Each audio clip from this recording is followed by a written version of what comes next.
Hey everyone, before we jump into today's episode, I want to give a huge shout out to our sponsor, Open Water. As a chef and restaurant owner, I know how important it is not only to serve amazing food, but also take care of our planet.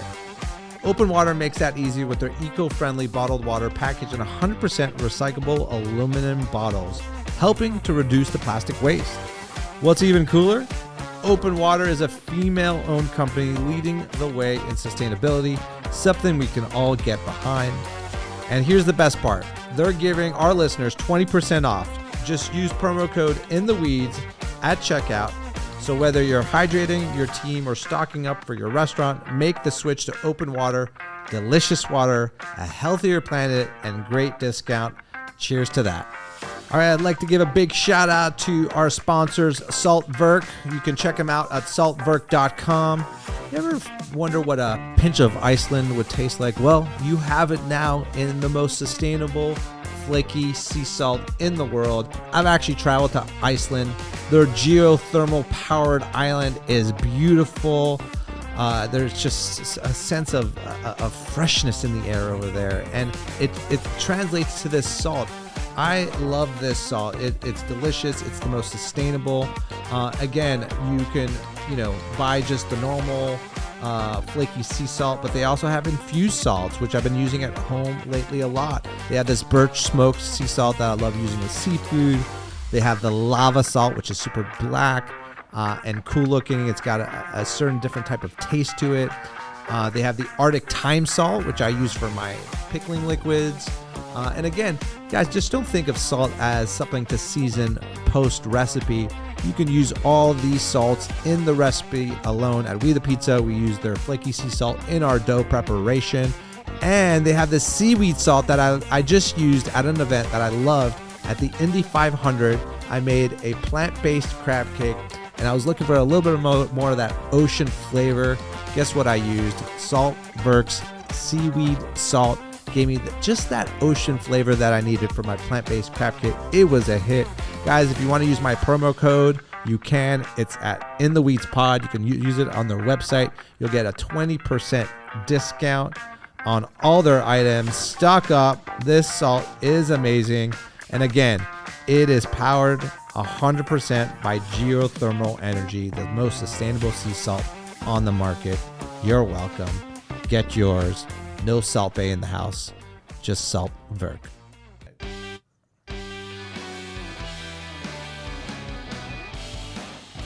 What's up, everybody? Welcome to the In the Weeds podcast, where we dive deep into the craziness of the restaurant industry and so much more. We discuss food, beverage, even food policy issues. Basically, if you love to eat and drink and are curious about this industry, this podcast is for you. I'm your host, Spike Mendelsohn, a recovering celebrity chef, a long-life restaurant rat, from washing dishes in my family's business to cooking at Michelin star restaurants and competing in reality cooking competitions and serving up as an advocate for food policy issues. My life is always in the weeds. We're broadcasting live from the District of Columbia, our nation's capital. And on today's episode, we're joined by my friend, Chef Victor Albisu, owner of the widely popular Taco Bamba. Everybody, it's Taco Tuesday somewhere in the world.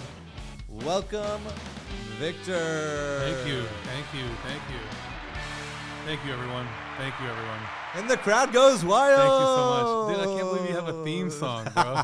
You have a whole theme song and intro and shit. Dude. That's amazing. It was really the only song available. So I'm pouring Mezcal. Oh, man, you're getting straight. You just do got straight to it. I like Victor's style, man. He's like That's real. In drip. the social justice building, DC Central Kitchen, pouring Mezcal right off the bat. That's real drip. Well, I told you we couldn't bring weed here, so. It is called In the Weeds. I know why. I know you. I think you thought this is the wrong type of podcast. No, this is exactly the right one. Well, welcome, my friend. Cheers. We go back a long time. Long time, right? brother. Cheers. Right? Long time to when you first got to DC. People don't know that. People don't know that, actually. People don't know that. That's how old we are. Yeah. We get to tell the people don't know that story. True story. Victor was the first chef to come and greet me, basically. You know, I was new to town. I had some cockiness going on. I was right off Top I brought Chef. my flowers and I was throwing them at you. Yeah. You literally came and welcomed me. You came out of your way. You welcomed me, my entire family. Love them. And, I love that whole crew. The whole crew. We just hit it off. Mikey and Big Brian and the whole crew you've always traveled with have always been kind of satellite family for me. Definitely. They're really definitely. good. And you know what? I will tell you that they're among the nicest people. Oh. Your sister is the nicest person. I don't know what happened to you, but your sister is the nicest We're person. doing a podcast with her too eventually, so people can know who the real deal is. She should be doing this. She's the best. She should be at the podcast. Everybody who's ever met her knows it. And your mom, your dad, I love them. Yeah. I love them. Yeah, we feel the same about you and your family and everyone involved. It takes one to know one. Yeah, absolutely, man. You and I are both long time. We're survivors. Business, small business, small business, food industry people. Yeah, we connected on that from the beginning, and so that's how I felt like I knew your family right away. Even as soon as I got into it, I'm like, I know these people. It's a subculture, right? This industry. Yeah. Absolutely. Well, we're a different kind though. There's not everybody that went through it like we did, right? No. I mean, they don't make them like that anymore. No, they're bro. TikTok chefs now. Right. It's very. I don't even know what that is. So yeah, no. All I know is how to do it, difficult. Yeah. Do it hard. Like we you go to Bamba, as soon as you look at the menu, you're like, what the hell is this guy doing? Why is he doing it like this? Yeah.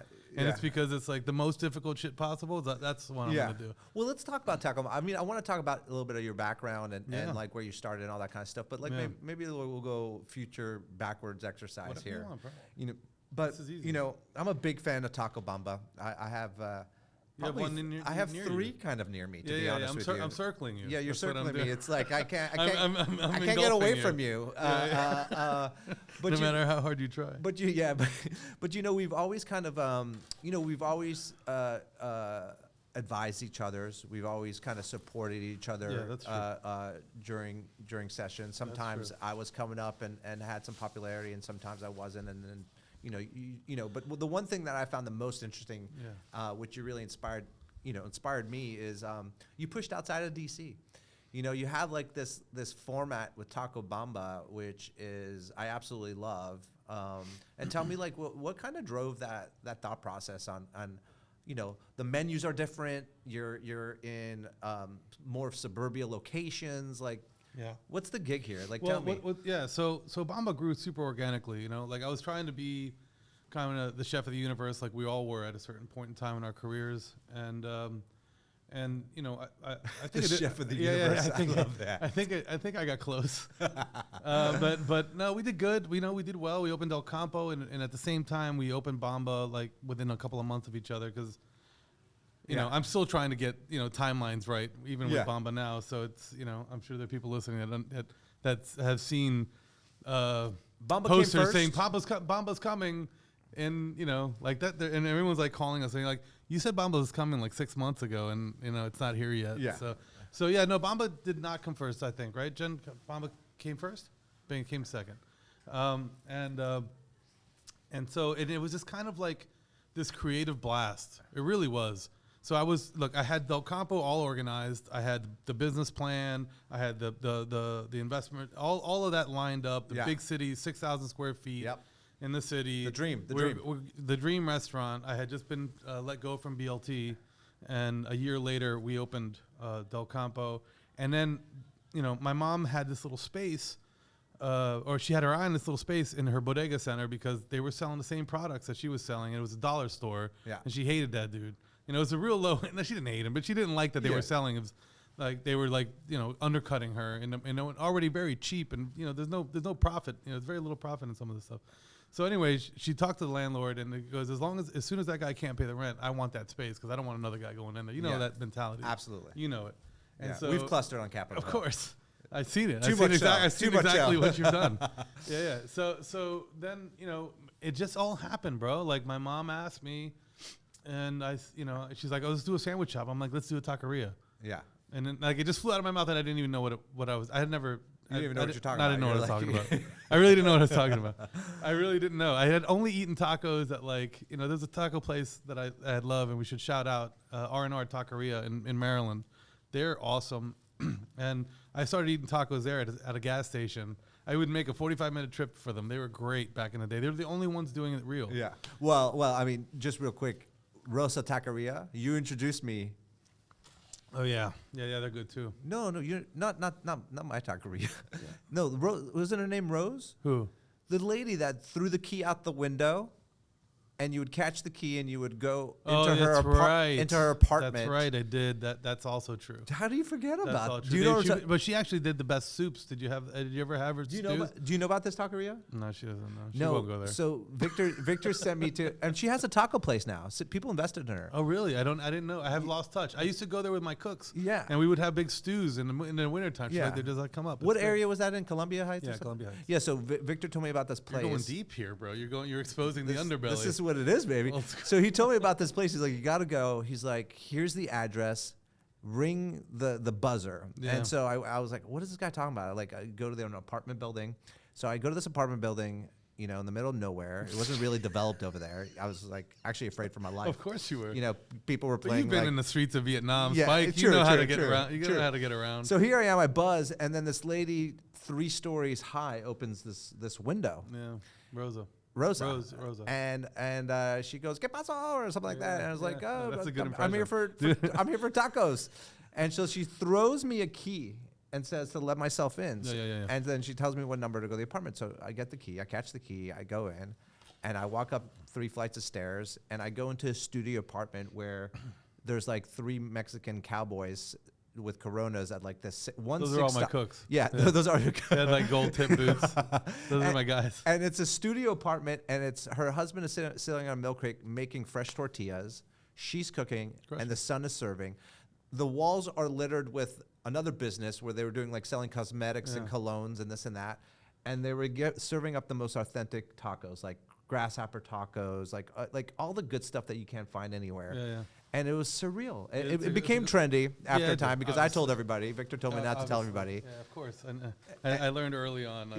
But she's doing great. Anyways, let's get back to Taco Bell. But I still remember that as like. Yeah, no, I mean, those were the little things that were still going on. This was like not that long ago, man. Yeah. This was like 11 years ago, 10, 12 years ago.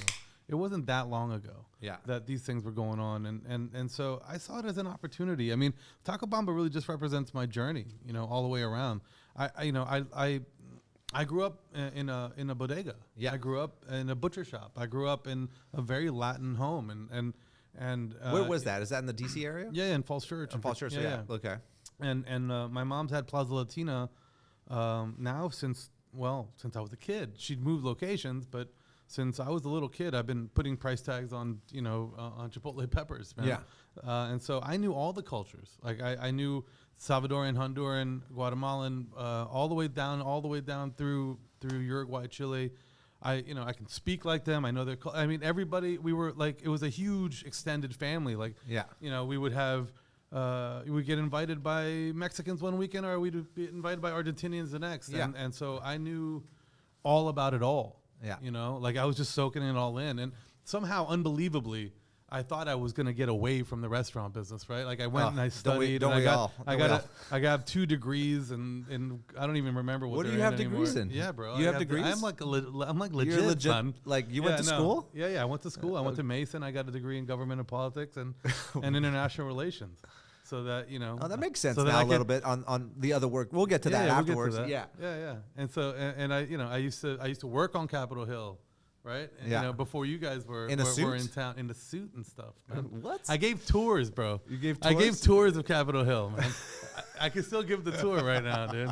I can still give the tour. Like on January 6th, I saw all the rooms I used to go to. Oh, really? I bet you that tour looks a lot different these days. It's a little different. Yeah, it was a little different. There wasn't feces on the walls. Yeah.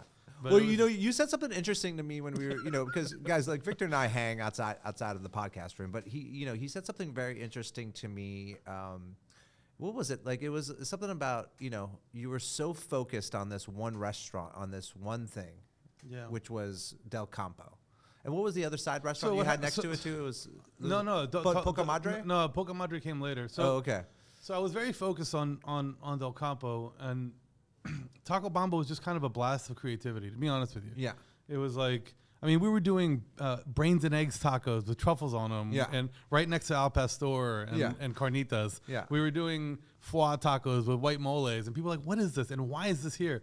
And it just kept happening. We just kept doing more of that. And I was like, I don't care about this. I mean, literally my rent was so cheap. And it was like, I could just have a good time, and I could just let the creativity speak. Yeah. I could just have a good time with it. It could just be like irreverent and fun and not worry about, back then I didn't want to, you can ask Jen, I didn't want to promote it. You know, like I was like, I thought maybe it would harm my ability to get a, accolade. He just didn't want to get that bill. Back in the day. Let's introduce Jen real quick. She's here in the podcast room. So just Jen's my right hand man and left hand man. Yeah. In all things.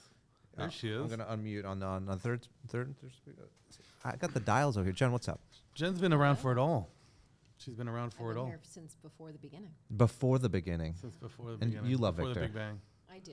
Yeah. I do. Victor just told you not to promote Taco Bamba because he didn't want to pay that the money for the promotion. No, so Jen, don't bring that up. Don't bring that up right I now. will tell you that within the first couple of weeks of opening, he called me and he said, we have lines wrapped around the center and it's your fault. And I said, well, how is this my fault? And he said, because it's a bunch of, white corporate people from up the street, Tysons. And this was really open to the Latin community. Yeah, I was opening this for not, I didn't know what I was doing. No, you just want to have fun. The one, I remember, I always, you always want to support your friends and your chefs. So, and it took me a little while to get to the first Taco Bamba, but eventually I went to go visit it, and I was looking for, it must have been like 15, 20 minutes. I was in the Whole Foods shopping mall area. Yeah. Right. And I was, and for those who don't know, you're not in DC. So there's this Whole Foods shopping mall. It's a strip mall. And it's got all different stores in it and huge parking, and it's bustling. And so we're in the one behind it. Right. So I was looking for this place. I was like, where the hell is this place? Everybody. Where is this place? But this taught me so much. And exactly. And that's what I'm getting to. And it was like, he's like, oh, it's in the, you said something, it's in the alley of the Whole Foods. Yeah, go behind it. Go behind it. And well, back then you had to park in the alley before online ordering and all that stuff. Yeah. It was just flooded. Yeah. It was crazy. And I had my oh shit moment. I was like, no. I was like, and I saw the lines. I saw the lines around the corner. I was like, this guy did it. I was so excited. I was inspired. I was excited. I was gushing. I was like, I had like this feeling. I was like, man, look at this. Like, he's in a location you would never sign, basically, right? Like you would never. Not 10 out of 10 people would go to that space and be like, no, we're not open. We're not opening up here. A lot of my locations look like that. Right, exactly, and that's kind of the new model. I guess. I mean that you've stumbled upon. I guess, yeah. And it's definitely a stumble. I mean, I was, it's something that to this day people are like, don't go there. Yeah. I'm like, I'm gonna go there. It feels good to me. Were you worried about that big move there, or again, it was just like no? I mean, to be honest with you, it taught me so much, bro. Like that's the truth. The truth is that if you allow yourself, if you believe in yourself enough, some idea will show you the way. Yeah. And this idea continues to show me. Yeah. The idea I had, I almost don't have much to do with it. It was an idea I had, and there's a bunch of people, really talented, incredibly intelligent people like Jen and Tom and that support this brand and grow this brand and are the reason for its success. Yeah. Really, if you allow your creativity to show you the way, it'll show you what not to do, and it'll show you what to do. That's been my experience of when you plan it all out, when you manage to a P&L, when that's the sun rises and sets on that. Yeah. That's when you're in trouble. It's really not an interesting journey. You're never going to get a line out the door, and if you do, it won't last. Yeah. The truth is that you got to manage from a different place. Yeah. And you got to and even still. I'm met with those questions consistently. Now we're about to open our 14th store. Yeah. We have 3 markets. It's that was the wrong. That's exactly the proper. That's exactly what we need is a little laughter after all this shit. No, it's been great. Especially Nashville, Raleigh's been interesting. It's been a really cool market to get into because there's just nothing like what we do. And Nashville is such a beautiful place with such beautiful people. I just kind of wanted to be a part of it, you know? There's a lot of I don't know, it's just warm and kind and all about smiling there. That's It's your all, furthest location, right? It is, yeah. Yeah. I mean, Raleigh's down 95. Yeah. So, we're opening in Richmond also soon. So it's kind of like boom, boom, boom. It didn't feel as out of market. Actually, Raleigh feels like a really kind of educated Northern Virginia. It's got all those kind of sophisticated, it's a real sophisticated market, real sophisticated palate, really interesting people in Raleigh, and very educated market. So it's definitely it's great to be there. But Nashville offered us an opportunity to have to take planes there and that's a whole different organize animal. a whole team there. And Jen did an awesome job of drumming up all the publicity possible in the market, and Big shout out to Jen. and engaging the right teams on the ground. And I did podcasts there way before You did another podcast? Way before you invited me. I got invited to Spike didn't want me to come out here and shine. Listen, I always want you to shine. But listen, we're talking about, Your mezcal is what I want you to do.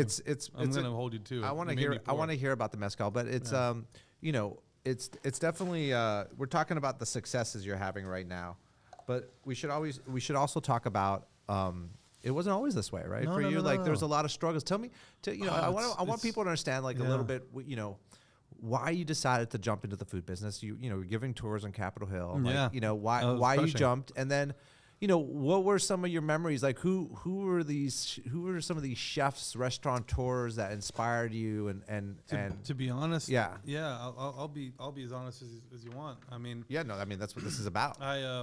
The more mezcal we drink, the more honest we get. No, right? I'm honest right out of the gate. I'm just as much as you want to take. Is this your mezcal, by the way? Yeah, we did this with Ray Campero. Ray Campero, to me, is one of the great one of the great producers of mezcal. We took the team down and we produced our very limited run Espadín Quiche. You can buy them around, maybe. I don't know. That's what I keep telling people. I may be wrong about that. Espadín Quiche. Yeah, we have a look, the Taco Bamba label on it. Taco Bamba label on it. It's a beautiful bottle. This is one of our proudest moments. We really loved putting this juice together. Yeah, and hopefully down the road we'll be able. It's to like you're a hip hop artist or a UFC guy right now that's exactly with your you're just going with the liquor. Yeah, but I wish I made $1 on it. It's really not the way it goes. It's just fun for us. Yeah. So for people that don't know, Taco Bamba, 14 locations, they have bars.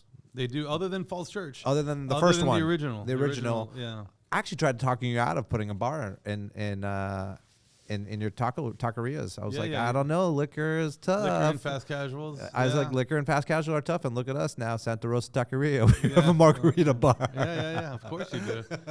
We have margaritas to go. We have everything. Yeah. But no, go. Yeah, tell me a little bit like the beginnings. I want the truth. I want give us the raw. I'll give you the truth. Like so when you're a son of immigrants that came here and had a modicum of success and had a bit of the American dream, they don't expect you to go into a kitchen. They don't expect you. They want you to do things they didn't do. Right. They wanted to build. My mom always said I was going to be a diplomat, or I wanted to. You wanted so. I literally, studied in that direction. In fact, I've always been very politically driven. My dad, rest in peace, was very active protester, big time war protester. Yeah. I've seen my dad get hauled away, and I was like 8 years old. I'm like, how am I getting home? Really? Because he was protesting. Yeah, protesting. What was he protesting? Too young to remember, or no? I remember. I was the bumper sticker guy. I was a little kid with a bag of bumper stickers that had to go bumper sticker, and it's sadly still happening. It's an Israel and Palestine issue. So I'm so that's always been a very not to go down that road, but that's always been kind of part of my life. And interestingly enough, my dad was a hairdresser, had a lot of Middle Eastern friends. We were very active young on a lot of these fronts, and so it's hard to see. My mother would get her hair done. Yeah. For quite some time over there. Yeah, that's right. Big time. That's right. Oh yeah. That's right. And your mother has a very unique look. Yes. Yeah. Beautiful lady. She's got natural red hair, is what she says. That's what she says. So I studied that route. I worked in international development companies. Yeah. Not very well. I was having a hard time, keeping focus because I have what they now call as ADHD or Oh, that's ADD. a thing. That's a thing. Yeah. Yeah. I think that's another thing we might connect on. We definitely do. And so I was struggling with anxiety, I was struggling with depression, I was struggling with all of the things that you get when you're not doing what the fuck you're supposed to be doing. Right. And so I'm so grateful to anxiety and depression. By the way, I'm so grateful I was passing out. Literally, I would have my style of anxiety attacks just shut my body down. Yeah.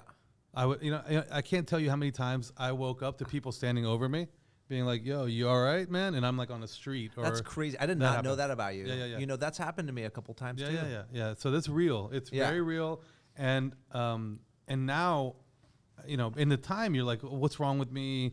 So you start going through even worse shit, right? Then you become hypochondriacal and you have all these other issues, right?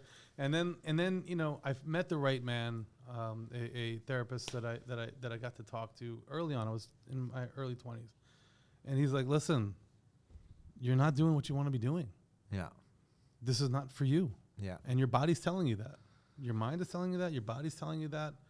And it's all connected. Yeah, you would not be passing out. You're in good shape. You just need to take this advice. And I took it. Yeah. And I took it. And I sold everything I owned. What did you have a lot of? I didn't have very much. Okay. I didn't have very much. I sold everything. I had my stamp collection and the Franklin Mint. Okay. I had all that. Right, all right. But I did. I sold, I had a car. I sold everything and I moved to Paris and I started cooking. Oh, that's right. Le Cordon Bleu. I went to Le Cordon Bleu and I cooked in restaurants around Paris. And I spent, about 15 months. How'd you get connected with the Le Cordon? Cordon Bleu. Back then via fax. Via fax? Yeah, man. Wow. I faxed them. You did? Yeah. I faxed them all my info. I'll never forget. And then I got fired because I did it from the job I was at. Oh, wow. Well, I don't know if I got fired or something. See, I got my start in France too, but the telephones were invented by then, so I was just calling. I remember what you were doing in France. I was just. I don't think it's for consumption here. Mr. Pigalle over here. So why? So yeah. So why France? I'm drinking too. Why France?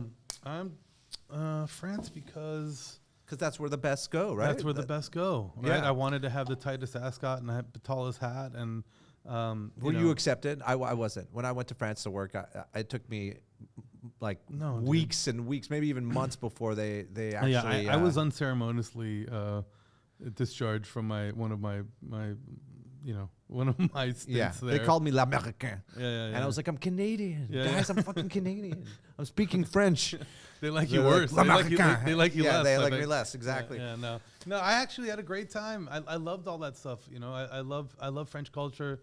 I loved living in Paris. So you're classically French trained. Classically French trained, and came back and did my tour of the city. I went to my first job was at the Tabard Inn, a DC institution, an icon.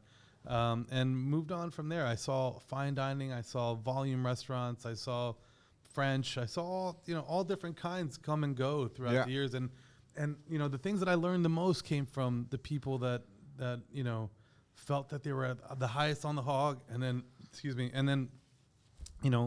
all of a sudden you don't hear about them anymore. That to me is it's it blares in my mind how to create something that's relevant enough to stick around and grow. And growth is everything, right? So you see it in people. You see people who've grown and who haven't. And I've been so fortunate because I've had an idea. That's been able to grow me. Yeah. Right. That's all it is. It's about growing you. It's about growing you. Grow and grow. And it's all it's about. Like you paint your environments with the colors of your thoughts. I know that sounds cheesy or whatever but it's 100% the truth. If you don't like where you're at, if you don't like how it's looking, you don't like what it looks like around you, that is on you 100%. Bet. 100%. You can find a way. You can find a way out of it. You can find a way out of it. I'm sad, and maybe this is me being old, but what do you think, Victor? I mean, do you think these upcoming kids in the culinary world are traveling to Europe and trying to get this old school style of training? I mean, like, I grew up, my parents, most of my story, really. Man. But I grew up in a restaurant family, and I was always told if I really wanted to make it as a chef, I had to go work at this actually specific restaurant called Le Gruyere. My mother was always like, she had the menus hung up in, She's so beautiful. Yeah, she had the menu. She had these famous menus hung up in our breakfast area for years while I was growing up, and she would tell me, over and over again, she's like, if you want to be a real chef, you're going to go work at Le Gruyere one day. And sure enough, after culinary school and months and months of calling the castle, I finally got accepted. They didn't want to accept Americans, really. But I was just like persistent about it. I was like, you guys are going to have to take me. And so I eventually went to go work at Le Gruyere, right? And it changed the trajectory of my life forever. I mean, I was a lost soul. I was like, I didn't know what I wanted to do. I didn't want to be in the restaurant business because I grew up in it. I saw, working on weekends and holidays and the stresses of it and just washing dishes. And I was just like, I just didn't want to do it. I didn't want to replicate what my parents were doing up until I finally went to France. And the one thing I learned there, which I'm sure you can relate with, is the passion for food and ingredients and locality is kind of what made me all warm and fuzzy inside. I didn't realize the degree that it went to, meaning when I went to my friend's, Romain, he was the baker. When I went to his house for dinner, it kind of blew my mind because the meat came from across the street. Yeah, the cheese came from 2 villages down. The bread was just baked in the morning. Yeah. The wine we were drinking on the table was from this. The escargots, they had harvested at a certain part of the season, a certain part of France. It was right there. And I was like looking at this table full of food, and I was like, wow. This is how you do it. This is artisanal. This is passion. This is how you do it. Yeah. And it was all getting reinforced in the restaurant I was working, but really that's kind of what set the standard for me, and I'm sure as it did for you at Cordon Bleu. I definitely was able to see excellence. Yeah. And listen, we live in a time right now of just unbridled and uncontrollable ego. Yeah. And if you're one of the lucky ones that can see through it, can let go of it, can undergo some dissolution of that, you can really make an impact. Yeah. If you're not someone that is dictated to how to feel, how to see things, reacting to other people and how they, whether it be anybody, whether it's a critic or somebody who loves you, or somebody who elevates you, all of that has the same effect on the organism to me. Yeah. I've never been one to be able to take a compliment, and conversely, I don't give a shit what people think. Yeah, you're a great looking guy. Well, you see, can't take it.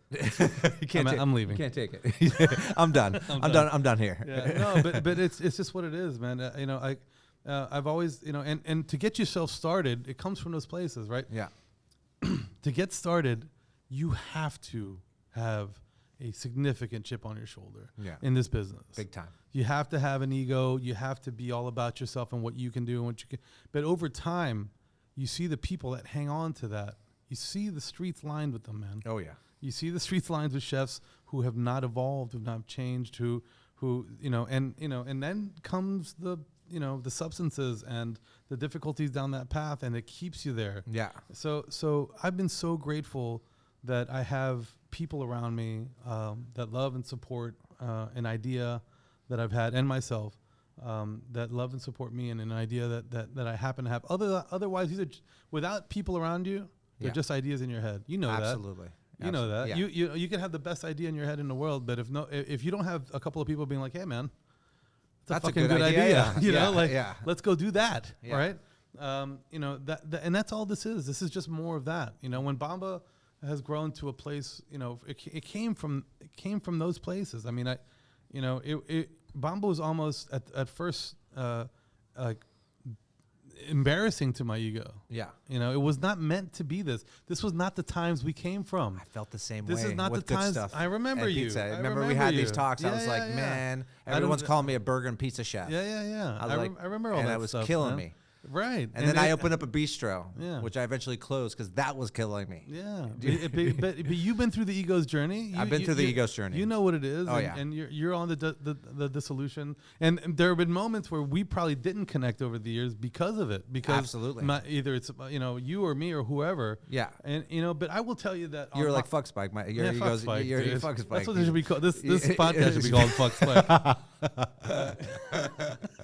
It's basically That's gonna be my podcast. It's in the weeds. That's gonna be my podcast. I'm just gonna open a podcast called Fuck Spike. Listen, it definitely went to my, you know the boys. It's gonna be all about Spike. It's all about Spike.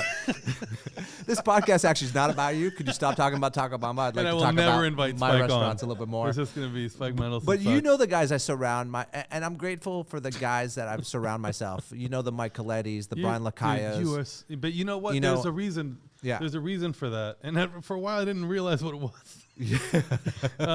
But there's a reason. You bring good people around you, bro. You really do. You're good through and through. And Coletti is an example of that. Dude, that guy is pure gold, and Big Brian is pure gold. So there's something that you've done to Man, those keep guys. those We've kind of been people around we've been you. cooking. I've been cooking with Mike since Le Cirque days in New York, and Brian through Yeah. my house days with Drew Niparant. And Yeah, I remember. these guys have unbelievably supported me throughout Yeah. everything. And it went to my head for a while too. course. Like it was a while that Mike didn't talk to me. Of Like you course. guys don't know what we're talking about, but like a good friend.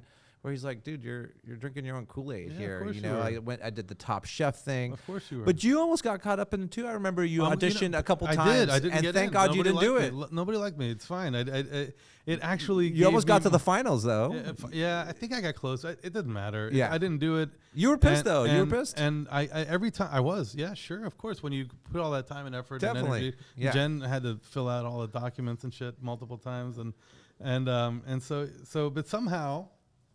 For the record, I couldn't believe they somehow- didn't take you. They made a big mistake. Look at them. I don't think so. No. I don't think Yeah, so. you're right. I Things think- happen for a reason. I think I'm so glad they didn't take me. And looking back now, and all the, I mean, we've all tickled some of this stuff. I did beat Bobby Flay. I was about to say you and- beat and- Bobby Flay.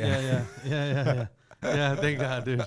That was that guy's made a living out getting beat. Yeah. That was now, yeah. Yeah. I was among one of the few at first, and then now What'd you beat him in? What was the battle? steak and eggs, son. Steak and yeah, eggs. Yeah. He Yeah. was just, he had no shot. No. He did. He I actually never beat Bobby Flay, but I lie about it on my wiki that I did. th- So yeah. So the first guy was rough. The guy, if anybody goes to my episode and sees it, that guy was a culinary Olympian or some shit. Who? The guy, I don't even know who he Oh, was, but like, yeah. he's like, I compete for a living. I'm like, you compete for a living? that's like I'm like, all right. Yeah. And he came out all like buttoned up, and I just like kind of always cooked from. he had like stripes on his He chef did. coat. He had yeah. stripes. Yeah. The stripes always scared you, Yeah, right? yeah, You stripes don't know scare you. where Like, you oh, got shit. those from. Yeah. And so somehow I edged it out and beat him, and then was able to go and beat Bobby. But look, man, it was just never for me. Yeah. I'll be honest with you. Like or it would have been. Right? It Exact- was never for me. Or it I would've been. almost I kind of felt that way. It's we didn't know what was happening in the industry, right? There was like this idea of chefs are coming outside of the kitchen, coming into the front of the house now, becoming more rock stars, of being talked about. It wasn't always like that, Yeah, right? but how do you monetize that? So listen, like everybody, You don't I know sustainably. You don't. You don't I know sustainably. I know you don't. That's Yeah. why you're recovering. Yeah. But Exactly. But I will tell you, look, one of the things that is clear to me, from my vantage point, is that either you're in your dream or you're in somebody else's. I remember that. Either you're in your art form or you're in somebody else's, and that's somebody else's art form, Yep. right? And that's somebody else's dream. Yeah. Right, and it leaves a crew of just either people who can build on it like Yep. you have and Carla has, and there's been so many people who've taken it and turned it into something positive. Yeah. And then, but the vast majority, there is a sad and kind of inauspicious ending to some of these stories because they don't. They're just they chasing don't- likes. They think that's the way. And at the end of the day, it's not. I mean, Beat Bobby Flay is now in syndication or whatever. Yeah. It's you can right? That's their art form. I thought it was mine. I was like, I was coming in here. I beat Bobby Flay. Who gives a shit? Yeah, no one gave a shit. Right? It doesn't They're matter. still talking about Bobby Flay. They're not talking about you. Of course not. It's his thing. It's his thing, his dream. He sold 7 or 8 or 10 seasons of it to whoever. So it's very important to accept who you are, where you're at, and so because you can't make moves until you do. Yeah, you can't make real moves until you realize where your dreams are, what your dream is. Yeah, you can't. Well, what pisses you off about the industry? Like, where do you Nothing. think? Well, I mean, you say nothing, but no, you're a high-tempered guy. I mean, there's stuff that you look at in the past. You're like kumbaya now, but like back in the day, you were like, fuck this, fuck that. Well, yeah, but I can't comment on what I was back in the day. I will tell you. I mean, like, I was hot-headed because it was uncontrollable, unbridled ego. There you go. Somebody shakes your plate and something falls, you better run. Like, it was a tough environment. I came up in a tough environment. It was a tough environment in the kitchens, I mean, I'm thankful for I'm grateful for those times. I'm grateful and thankful for the evolution of the chef. Right? Meaning, like, we're not just guys that are strapped to the kitchen. We're allowed to come out into the dining room now. Oh, yeah. We're on these shows. At a moment in time, we were referred to as rock stars, which I just totally think that was a little too far, And now we're policy buffs. Some of us are. I think it's very relative, brother. Do you think so? Because rock stars are also drugs and alcohol. And that's not just the drugs and the alcohol part. It's more about other people's dreams. Most rock stars, especially in mass, were made record executives rich. Yes. Right. Yes. It was their dream, and they gave them deals, and right. and so chefs for a time have not been unsimilar. Yeah. To people who've been sold a dream and been sold like what you can do, what you can't. There's so much now, and look, I've been very fortunate to the industry, so I don't have a grievance with the industry at all. I don't have a grievance with everything. If you're comfortable in your skin and in your business and in your life, you have to be grateful for all the things, especially the shitty things that happen to you along the path. And there's been plenty of those. But I don't really sit in that space. I need some more years to sit in where you're sitting, because I'm still like got a little chip on my shoulder a little bit about the industry at times. So I'll just tell you. I mean, but that Spike, and with all honesty, you have just being honest. Yeah, but you have a beautiful family and existence and love and life, and your name means something to people and to me until so. And you've done a lot of good, and you got to be comfortable with where you're at. If you're comfortable with where you're at, then all the shit was worth it. I'm so comfortable right now in this seat next to you. Well, that's it. Talking about the industry. This is kind of, this is actually one of my dream things, is to get people to talk about the industry and just to kind of look at it and be able to drink some tequila and just have mezcal. open. Mezcal. It's fucking mezcal. Sorry, guys, it's mezcal. I don't drink tequila. Two different things. Yeah. Okay, mezcal is enjoy. What's the difference? Well, tequila is actually also a mezcal. Okay, all right. So I wasn't. So you weren't technically, wrong. I wasn't really wrong. I just wanted to be a dick. All right. Yeah. Okay. Yeah, come on, let's have. Yeah. some. Back to like what pisses you off about the industry. Spike pisses me off about the industry. Spike's podcast. Okay. So who? Okay, but like who inspired you? What chefs inspired you? Oh man, come on! Like you might not your top get, 3. You might not get another shot at this. Are you sure? Yeah. My favorite top 3. I mean, your top 3 goats. Look. Oh yeah, this is pressure, right? This is not pressure. In the weeds right now. You're I'll in the tell weeds. You, the guy that I love the most was Mario Batali. Mario Batali. I love Mario Batali. Molto Mario. Babbo, my favorite restaurant. Babbo. We ran into each other, yes, Babbo. That's right. And did we not eat together, Babbo? No, we just ran into each other. You were eating with your sister. I never forget. Oh, okay. Yeah, that stupid hat on. Anyway, that was the time that was the fedora Spike. I couldn't sit with the fedora Spike. Are you kidding me? That guy was a nightmare. Anyway, so Mario Batali, if anybody takes a moment to go on YouTube and find Molto Mario, his old show, he cooked his ass off. Oh yeah. In no time flat, making 3-4 dishes. Like I never knew the person. Yeah. Subsequently there's been so much talked about. All I know is as a cook. Yes. And as flavor development and as a restaurateur, as he grew his restaurant empire, I was impressed from afar. Yeah. Like I you know. But you got to know him eventually, right? I met him once. Yeah. I didn't get to know him very well at all. I just admired him. Yeah. I admired him from his ability to put flavors together. I understood the flavors he was putting together, the simplicity in what he did, and you know, and like again, like we just talked about, you know, ego takes no prisoners. Yeah. So I don't know exactly what happened with him, but you know, there's been plenty said, but it's, you know, It's all out there. You guys can read about it. I respected his craft. Yeah. And you know, obviously, I came from, you know, French chefs that I adored. I was able to work in Arpège in Paris and saw, I mean, extreme brilliance in firsthand. And my grandfather was a baker in Cuba, and had this natural tact for cooking. And I'll tell you the truth, like I cooked when you knew me. I was in the middle of still tons of grief because my grandfather died when I was 19, and he never got to see me cook. And so all that angst, all that I was at those times came from this vendetta, this empty hole. You can't fill, you couldn't, it's just nothing you can do. Yeah.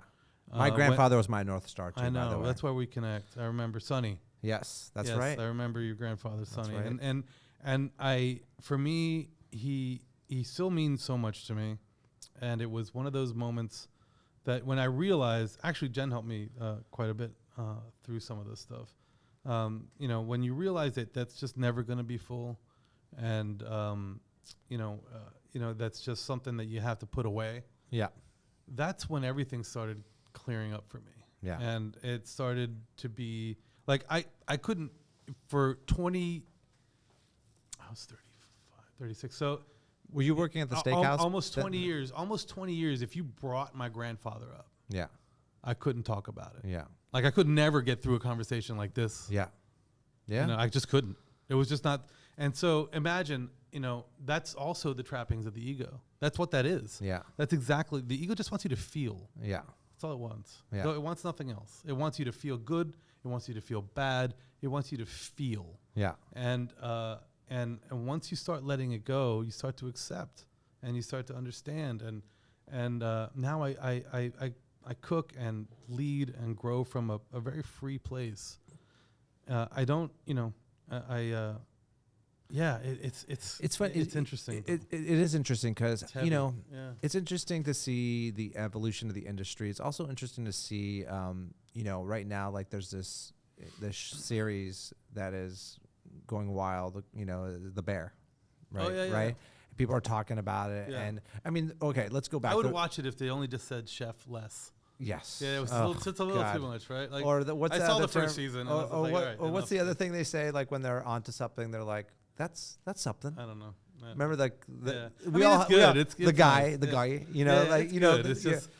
I started watching the second season, and it seemed like just the first season. It's pretty stressful, but you know what I do like about the show. I mean, you know, I think Anthony Bourdain, first of all. Another guy we both knew. We both knew and loved, and as much as the industry, I think he shed some light on the industry and of things people didn't realize, right, on how taxing this industry is. Yeah. And I think The Bear now is kind of redoing that a little bit and giving kind of like the behind the scenes of what the back of the house looks like, the stresses, right? That's why the pod's called In the Weeds, right? Because we are in such a high stressful and environment. You smoke copious amounts of marijuana. Right, like, those things as well. But it's just a double entendre podcast. But you know, it's just interesting to hear your story about you were faced with personal anxiety, difficulties about the business, and I don't think people realize really how taxing this business is, and that's why I like to. That's why I like to open up and talk about these things. The other part of that is, I think, is why there's such a give back part of what I do in the industry, right? Like you talking about you talk about wanting to become a diplomat. Well, you know, I never got to finish that story. You talk too much. All right. Tell us about your culinary. That's exactly what happened. Yeah, exactly. So you and I. Funny world. You know how the circle goes. Tell him, Victor. Right. I mean, you know, after all these years, you and I both are on. We're invited by Secretary Clinton to be part of the culinary diplomat program, and I ran home with the little certificate. Look, I showed my mother. I'm like, look at me now. I'm just like you wanted. I got to do that. Can you believe that? I got to do that. I mean, look, listen, you got to do it. I got to do it. Was your mom calling you a diplomat since you were a kid? I mean, my mom's called me many things. A diplomat was not one of those. No, not one of those things. I've heard her. But she's my mom's she's a gangster cook. She she gets down with the best of them. Yeah, but it's interesting. I think on one hand we're lucky that we're in the DC area and we're able to do these things. We're able to do Easter egg rolls, which is like a thing that, you get invited to the White House. Yeah. We've cooked at the Navy Mess, right? You've cooked at the Navy Mess at the White House a bunch of times. We've done a couple of State Department dinners. Yes. We've represented the United States of America with culinary diplomacy abroad. I've done a couple tours. I did Saudi Arabia, Milan, and we did Peru together. Which was... Yeah. Tamales. That's right. We did. We did Peru together. I kept you guys away from evil tamales. Yeah, I mean, we've worked with DC Central Kitchen, which is basically where we are right now. Where this, for those that are don't know, we're this podcast is being recorded at.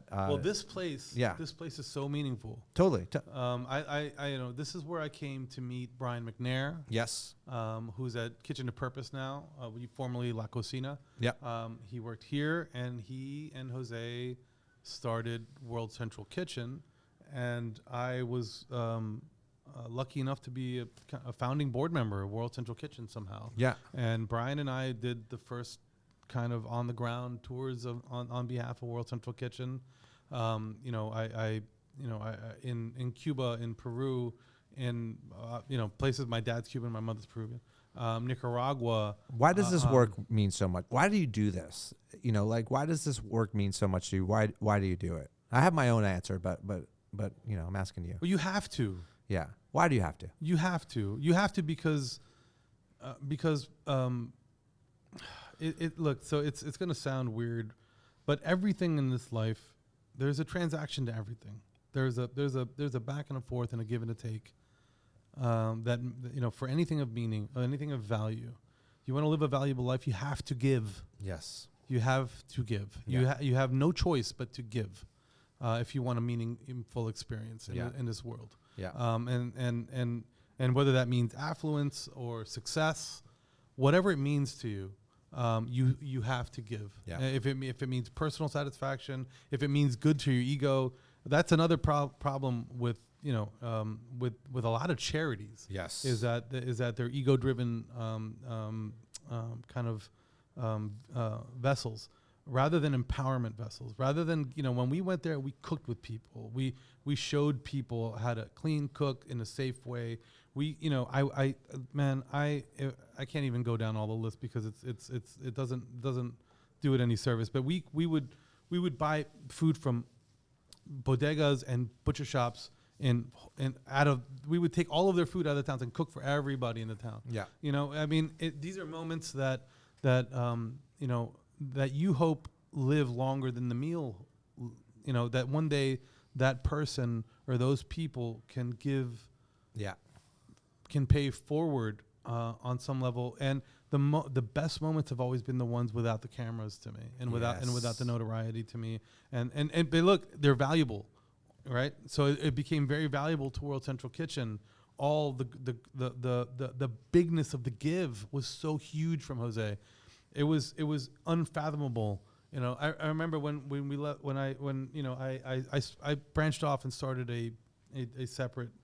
We started our own thing, Brian and I, called Smile on the World with dentists, where we take chefs and dentists to different parts of the world, cook, clean teeth, and give. But like the enormity of what Jose can do, has been on display. Yeah, that's Jose Andreas for those listening. Sorry, yes, Jose. Of World course. Central Kitchen. What other Jose? Maybe people don't know him. But. No, he's really the beauty of the give is the bigness of his life. Yeah. It really is. It's all interconnected. I'm actually pretty superstitious when it comes to giving back. I get very anxious if I am not partaking in some type of give. You know, I think it doesn't work.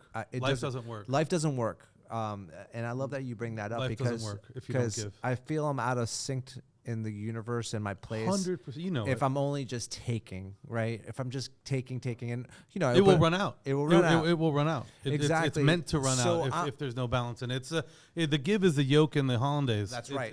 I mean, that's right. It holds everything together. It really does. Yeah, it really does. Guys, a yolk is the binder for the hollandaise. Yeah, if you're not so yoking with hollandaise, you're not hollandaising. That's right. That's right. At all. And you can go overboard in multiple directions. And when you do, your hollandaise breaks. And then it's like when something goes wrong in your life. It's the same fucking and thing. hollandaise is just the start. There's Dijonnaise. There's all kinds. What else? Bernaise. Oh, you should know. You should have gave me the Bernaise. What's the matter with you? You want to forget about Bernaise, that. Dijonnaise. One of my favorite restaurants I've ever opened in was Bernaise. Spot. It was. You know, I worked at Bouchon back in the day for Thomas Keller. Yeah, it was a good little spot. I loved Bernaise, and people loved Bernaise, and but you know what? But that's not your life, by the way. It's a taxing. You're going to be in there making steak frites all day. That's not your thing. You want to do more. You had more to give. I had more to give, and you know, part of giving for me has all selfishly has been about keeping my mental health on par where I need it to be, right? Of course. Because I get so much gratification out of doing a demo at a charter school about teaching kids about the importance of food and where it comes from, for instance. I get such pleasure on going on a trip to Peru with you, for instance, and teaching these farmers. You got to do Smile in the World with me. I would love to do Smile in the World. You got to do that. So tell me a little bit more about Smile of the World. Like, how did that come about? How did you focus in on dentistry? Like, you know, you have no dentist background that I know of. No. Yeah, I mean, I have good teeth. You have great teeth. You have better teeth than I do. Why do you have such great teeth? Because I drink coffee and smoke cigars. Okay. Anyway, okay, shut up. You do have really great teeth right now. Thank you. I'm crushing the tooth game. Wasn't always this way. No, it's always been this way. Okay, all right. Yeah. So Brian and I wanted to start something. When World Central Kitchen kind of pivoted to disaster relief, it was never meant to be, disaster relief. And we went to Peru on a World Central Kitchen trip after the floods in outside of Lima. Brian and I went. Was that before our trip or after our trip? Probably after, right? Probably after. Yeah. I'm sure it was after. So it was outside of Lima. The floods had wiped out towns. People were living, and there was just dead animals everywhere. It was a really interesting, perspective to gain. Brian and I went there and we're like, we can, it was a really heavy experience. To see people displaced, to see people was still this. You know what it is when we were in Peru, and then people tell you about their will. Remember that guy in the field? He was like the mayor of the town where you were driving the tractor. El Diberto. Yeah, he crushed that. El Diberto. So, Yeah, but I drove a tractor. He always believed. He always believed that something good would happen. These people have a belief that good things will happen, no matter what. And I was struck by that, man. So heavily struck by that. And so when we branched off to do Smile on the World, we started in Peru, and we're going back in September. Maybe we can figure something out with you. I'd love to be part of that trip. I have a great friends that are great dentists and that nobody there has ever seen a dentist. Bro. Yeah, never seen a dentist. Yeah, and it's so vital to health. I was telling him, my friend Piruz, the other day, we were actually having a cigar together, and I, it just dawned on me. I'm like, God, you guys do God's work. Yeah. People going into people's mouths. Yeah. Doing this, and people just don't want to go see you. They change the appointment as much as they can. Yeah. They delay. You have to call. Nobody wants to go to the dentist somehow. And they I actually love going to the dentist. Shut up! You're one of those. I don't know why. You like the gel or what? What is it? Remember the old school gels that they? I don't know. I kind of like the pain.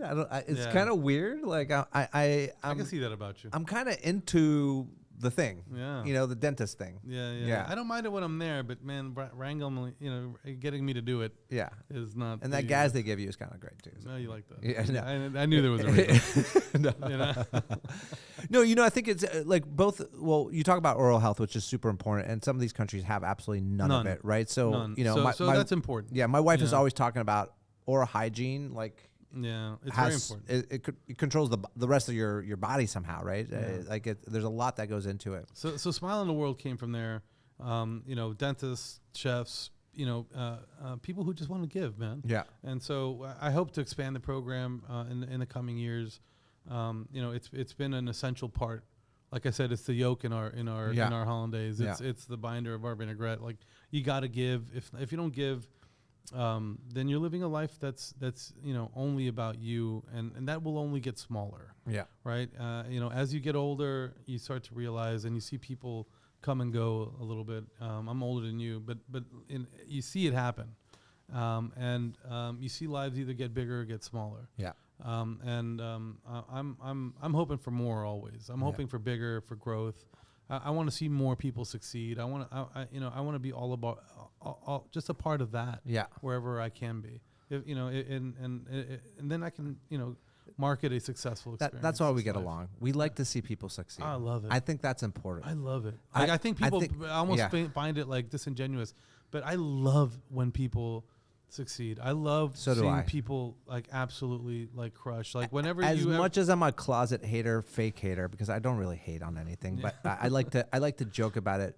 But nothing gives me more gratification than seeing other people succeed. Yeah, I really promise you, brother, genuinely enjoy that. I promise you. I think you can remember every time you open a place or something went your way. Same whatever. thing. For me, it was always like, yo, I would text you, call you. Absolutely, so would. happy for you. Always, you know why? Because you gotta, because I learned from you. I learned from people. Yeah. From people's success and how they handle it, and there were times where you didn't handle it well, and I learned from that too. I'm exactly. So I'm grateful for all of it, bro. And vice versa. I've learned from you, and I felt like I'm so proud of what you've done with Taco Bamba and the pivots, and you really kind of found your way here on this stuff. Again, it's just I will say for the cheap seats, if you're lucky enough to have a decent idea and great people that can surround it and elevate it, your choice is only to be grateful. Yeah. Your choice is only to take the lessons from your, because ideas are actually a living thing if you're lucky enough. And when they live, they can show you, and they can show you what they like and what they don't like.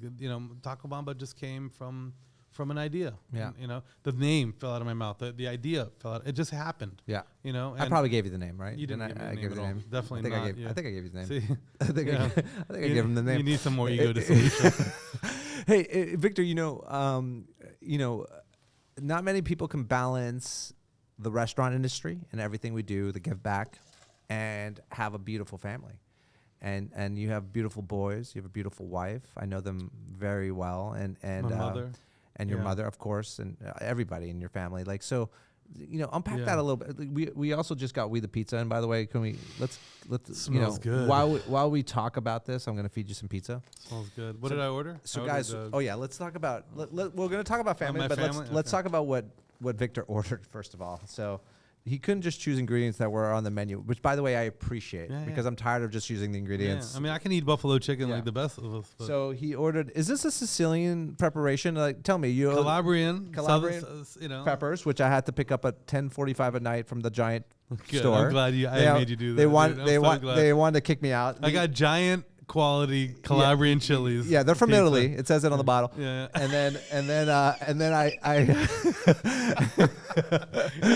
Italy, Ohio. Yeah. And then I got you anchovies. Yeah, of course. From the Italian store. So those are legit. Are super legit. Okay. Calabrian chilies and anchovies. Yeah. What's and wrong so with that? No, nothing's wrong with that. I was not a combination I've had before, but Joe Rogan's favorite pizza, and he's had this on his podcast before, is anchovies and pineapple. I know. I heard that. You heard that? I heard that. It was with Elon. He was with Elon. Yeah. You heard the episode. It was really good. Yeah, he ate it. So good. You know what I did? I did. I did half of this pizza the way you wanted it, and the other half I put pineapple on. All right, let's do it. So I'm gonna give you a piece of both, right? So I'm gonna give you a pineapple piece, and I'm gonna give you. Oh yeah, look at this. I drank half of this mezcal. Yeah, and it's good to have a little food, right? Yeah. So tell me, what's your second favorite pizza joint? Because I know who's your first. Pizza for everybody. Jen, dig in, please. My favorite pizza I've ever had was in Sorrento. I had Da Francesco, which was fantastic. Here. Was Pupatella's good? Pupatella's good. You know, Pupatella's not bad. It's a little wet, but It's a little wet, but I do like it. Yeah. In a pinch, but I love the crust. I love what you guys do. Yeah. You know, I always have. I don't eat tons of pizza because I don't know if anybody ever wants to see the evolution of me online. You know, there are times where I look like a parade float, and there's times when I don't. Yeah, I actually have these pictures online right here. Yeah, great. Yeah. And one of these first pictures you took with Taco Bamba, yeah, you look super chiseled, bro. Yeah. Well, Shaved, sometimes I'm chiseled. Yeah, I got a couple. here and Beautiful there. teeth. Yeah. I'm on my way back. Yeah. I'm in the middle of Doesn't matter. of redesigning your myself. Health. It's your heart that's I'm the good. most important. I'm good, and I'm good. You know, because of the former question. Yeah, tell me about the family life. I'm so fortunate to have a mother that sets the standard for me, a wife that holds it all together, children that are just beautiful people through and through. That's all. I couldn't be more grateful for my experience as a father, as a son, as a brother, as a friend. This is, we're only here for a minute. If anybody knows, That's right. The things that, we go through from time to time, we're only here for a few minutes in this world. We're only here to make it impactful, enjoy your time, and hopefully, I've also, one of the things that I've let go of is the, a lot of people do this for some sort of legacy, Yeah. a lot of people do this for some sort of, wanting to be remembered. God, I couldn't. No one's really going to remember us, right? Honestly, we will be forgotten immediately. Yeah, unless which you're like is a the president or something, it's or the and they will be history, forgotten too. I mean, who do you remember? At the end of the day, there's nothing more beautiful than living for right now. Yeah. And that's been the life lesson that I just can't let go of. Yeah. Everything leads me to we don't when I was full of anxiety and depression and all that stuff, I was fearing the future. When I was having a hard time with my grandfather's death and cooking from that place, I was living in the past. And as soon as you let go of giving a shit about any of it, Yeah. really letting go, Yeah. and staying firmly in the now, and firmly in how you can best live this one moment, Yeah. it all goes away. Yeah. It all goes away if you let it. It all goes away. I couldn't agree more with that. Yeah. Take a But, bite. I may never forget this fucking anchovy pineapple thing that you brought me. Like, take a bite. All right. We'll fill in some space here. So we give a big shout out while Victor's stepping his face. We got We the Pizza in the these are house. pretty good trust. We are.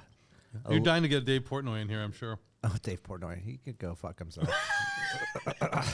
What is Did this he come guy? by? Did he come by yet? He hasn't come by. He'll come by. I'll throw him out.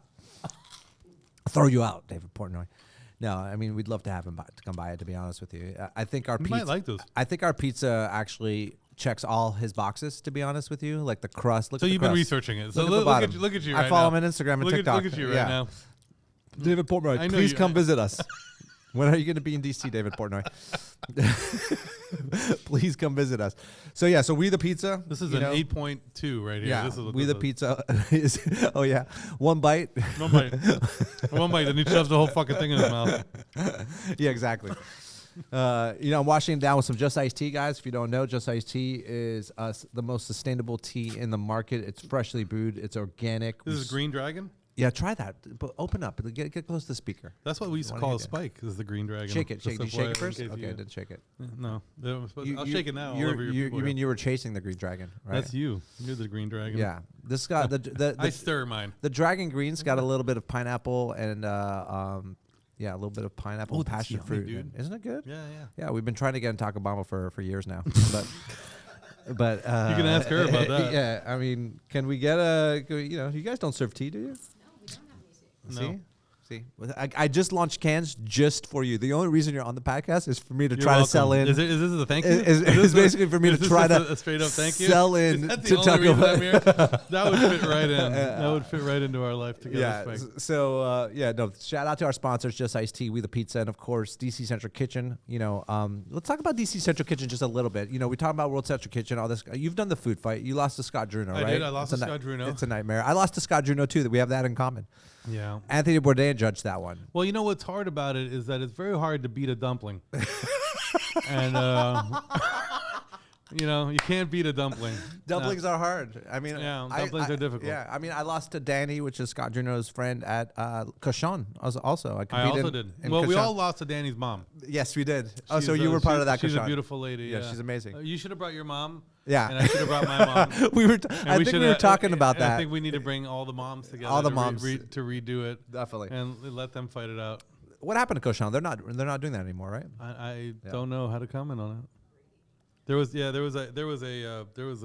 Some little scandal. some sort of incident, I think. Yeah. With a hat. Oh, Right? yeah. Remember that? It's, listen. Something. I'll tell you what. Just like, a hat. listen, I don't know. I don't care. I want to be respectful. I'm not like, I want to do right. I want to be a good human being. I want to treat people great. But I also think, like, especially in our industry, we've become soft. And, What do you mean? Tell me. I mean, tell me. I just think people are so fragile these days. That's the ego I'm talking about. Yeah, that's the ego. People are just so fragile. And, People are looking for anything to be heard about. Yeah. Instead of understanding that in this existence, Yeah. it's all the things that you can handle Right. that matter. Yeah. Yeah. Right? The more you can handle, the more you can make look easy. Resiliency. The more you can get through is what the value of you is. Yeah. So when you can be triggered or affected by a word, a hat, a mask, whatever. Yeah. No matter what, brother. No matter what. I mean, no matter what the intention is, you don't fix it from the grievance. No. You fix it from making the grievance non-existent. Yeah. You fix it from making the grievance, almost a joke. Yeah. If you can make things that everybody just struggles now to want to heard about because it's so easy to, because Yeah. there's movements about it, and they're monetized movements, by the way, that monetize grievance. You can't build, real people and real and success on a grievance. You just can't. You just can't. You got to let it go. You got to let go and move forward. And because the longer you spend in that is the same amount of time that you're spending not growing. Yeah. The longer you spend in the hurt of anything, whether it be somebody who passed away, something horrible or something unfair that happened to you, all those things will one day be the things that you want to look at and point at and say, it was that moment. Right? But we don't give people that moment anymore. No. We want to hurt about it endlessly. Yeah.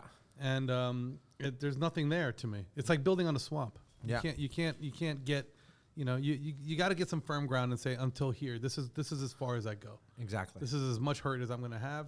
From here I build. Yeah. From here I build. Well, that's not like the interesting thing about our industry. I think like we're a very resilient industry. We're always like the first. In a way, yeah. Yeah, in a but way, I mean, in a way, yes. We are because. We have to. We're forced to evolve. Do I get poured more? You just pour yourself, more, bro. You got more. You're Okay, not doing some. yours. It's good, isn't it? Mm-hmm. It's real right. Yeah. It's really smooth. What are some of the flavors in this mezcal? Like, what do you take? What are the notes? I didn't know we were walking into a mezcal tasting. I do have pineapple and anchovy on my tongue. Well, that's great. Isn't there some pineapple and mezcal making? Not in this mezcal, bro. No. Isn't there pineapple skins or something like that? That's agave. It's agave. That's right. No, it's so good. It's so easy to drink this stuff. It's actually really it really goes well with the just iced tea, your delicious pizza it really that you goes really nicely made with everything. Just iced tea. Chase, I spent half the day looking for these ingredients. Did you really? No. No, but I'm just glad you went. Where'd you go? Giant where? I went to the butcher shop in Bethesda for the anchovies. Oh. So. Oh no! You went to the Italian store. You said. No, you're lying. Well, it's an Italian butcher shop. Oh. Here we go. Have you been there in Bethesda, the butcher shop over there? Oh, that's right. That's a good place. That's a great place. Across the street, they have what's it's called the Butcher's Alley. Butcher's Alley. They had the Spanish place across the street. Yeah, same owners, and they own that crab place over there too. Yeah, so good. So good. Yeah, the office is over there, so pretty easy. And then I went to Giant for yeah. In fact, I found I was looking at the pepper area and I couldn't find them, and so then I went to the Spanish aisle. Oh. And that's where I found the peppers. The small little, the Spanish aisle, a small little. Pizza's pretty good though, by the way. I think you had a good combo there. Yeah, it's not bad. Yeah, you got like the sweetness. spice sweet. I'll be honest with you. I think you got to go with a shittier anchovy. With a shittier. This is too high. This is too good. This is too good. It's too anchovy for you. Yeah. No. I want the salty. Yeah, you shitty like one. it. Yeah. Yeah. Oh, the shit. What about? I was thinking about not shittier, but not the fresh anchovy. The one that's like more cured. So you can get the salt packed Sicilian ones Yeah. that are fantastic. Yeah. That's not shittier. this it's was was an olive oil. Yeah. It's Yeah. different. So tell me, would you have put the anchovies after the pizza was cooked, or you would have cooked the anchovies? Because I cooked it. I put everything together and cooked it. I was trying to. I was like, This one. I was like, do you put the anchovies after the pizza's cooked, or you put them? You should in know the about oven? this shit, bro. You I got the was whole pizza struggling place. with this. I was So actually sweating so about this it pizza, today. I would have laid it on after. Okay. Because it gets mealy. Okay. The other one can cook. Victor with just said my pizza sucked, but yeah. No, it's, okay. it's, yeah. it's, yeah. It's fine. Basically, just said my pizza sucked. No, I didn't say that. I didn't say that. You can roll back the tape. You can hear that I didn't say that. I'm just giving you my advice. How's the pineapple one? I'm never getting invited back. To Yeah. this. The pineapple one's decent. No, you're gonna be the Elon Musk in my podcast. Oh, just look at this. You keep Yeah, getting yeah, you keep getting invited back. Yeah. Well, I love. Yeah. He I've took loved he doing took a this. toke. I've loved doing this. Yeah. I really appreciate you talking to me about. Yeah, I'm always surprised when people are interested in because it's all so sensationalized now. Everything seems it's all about what you can say or attention grabbing stuff in a short amount of time and for me my journey's been I'm so grateful for it because I've seen a lot of growth around me. Yeah. I've seen people who were the chef that took over my taco shop, Tom Hall, that originally took over Taco Bamba in its second year. He's now running 14 restaurants, about to be 17 or 16, excuse me. I've seen Jen grow from doing really great PR and having a great business and in her own right to kicking down barriers all over the place and being essential to the growth of a pretty significant brand now and being at the center of decision making. These guys started somewhere. Yeah. They traveled, they supported, they grew, they contributed all their way to a place where now we're looking at more national opportunities in other markets, and it's just been a pleasure to watch and to be a part of, and it only makes me want more, man. Like I just want to. I know how to do it. I know how to. Now that you cracked the code, it's like. In a way, because but the code is just more risk and Right. more and more fun in that way, and you got to be okay with it. When I'm almost 50, man. Yeah. I'm 48. And so Looking great for 50. Thank you, Looking brother. great. To Well, he's 48. Yeah, I'm 40. I'm about to turn 49. When's your birthday? April 1st. Oh. Yeah. Damn. April Fool's Day. How many times have you heard that? My whole life. You're Yeah. a fool. So I'm happy like when you talked about your mentors. I'm actually was really relieved to hear you bring up Mario Batali Yeah. because I think too many people shy away by mentioning his name now in public or on Instagram or shouting him out. Guys, It's not the man, it's the art. Yeah, it's the art, but it's also the man a little bit. And guys, for whoever's out there, listen, this guy, after all the after all the bad press and after everything that happened and this that, he came out clean, right? Meaning he was rendered not guilty. I haven't followed any. I mean, Yeah. I'm super honest with you. I And haven't whatever followed side any you of it. are, I'm still confused about the whole thing. But I haven't listen, followed any. I mean, look, if somebody had victims, Yeah. that's a whole different Right. animal that I don't know about. I was just talking about straight up what affected me on my growth path Yeah. up. To be able to redirect some energies and creativity and to see somebody so dedicated to a craft Yeah. and so with this effortless ease create flavor and multiple restaurants just just places make- where people enjoy their lives. I mean, He just makes you want to eat. Yeah. Right. Like I just saw some but of there's his. so many great Yeah. chefs also. That, Who else? that, Who else? Who else? I You mean, big fan of? obviously, who you can't mention this without mentioning Robuchon. Yeah. Right. To me, one of the absolute in the pantheon of chefs. Tell people who Robuchon is. They don't Joel know. Robuchon was one of, still all over the world. I mean, he passed away, rest in peace, a few years back. I'm great friends with with a guy who ran his empire for a while, Christophe Balanca. Again, a legend. Yeah. A legend. You should get him in here one of these days. I'll get him in here for you. Jason, we'll get him on the podcast. Yeah. Christophe is amazing. He just opened a place called Essential in New York. Again, carrying on this beautiful legacy of amazing French cookery.